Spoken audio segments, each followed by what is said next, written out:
Hey, Dr. Josh with Lauren here, coming from Performance Clinics in Batavia. We're going to do a quick overview of concussions and their initial signs and symptoms.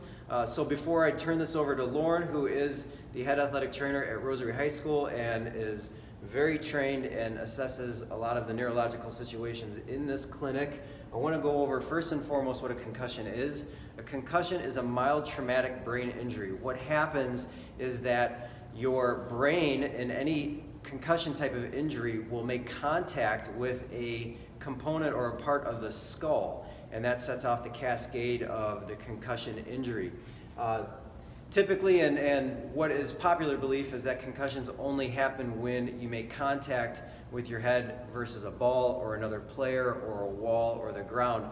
However, that's not the true case. You can also create a concussion by forceful action to the body that whips the head in some direction that would cause contact of the brain with the skull. So those are just some things that are possible in creating a concussion injury.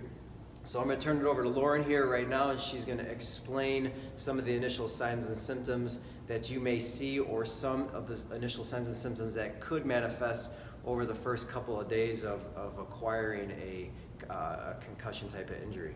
All right, so generally what you would see first, dizziness or headache would be the probably the top two complaints that you would get. Also, if feeling a little nauseous, blurred vision is another one. We also look at balancing just to see how well someone is able to balance.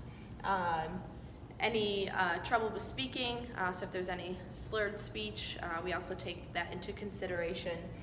We're also looking at mood swings, so paying attention to if someone's feeling confused or agitated or anxious, taking all that into account.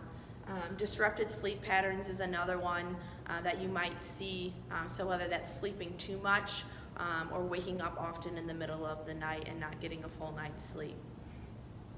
Great. So what's your initial advice if somebody is experiencing any of these signs and symptoms after kind of a known head injury?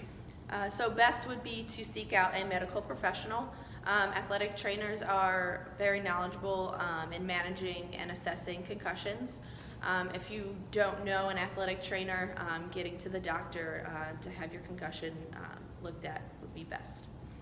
Great. For more information on concussions and the literature that we can provide, you can visit performanceclinics.com. You can also request a report that goes into considerable depth beyond this to understand a lot of what more we're going to talk about in our upcoming videos, but also to, like I said, understand concussion injuries and mild traumatic brain injuries in depth. So thanks for tuning in. We'll talk to you soon.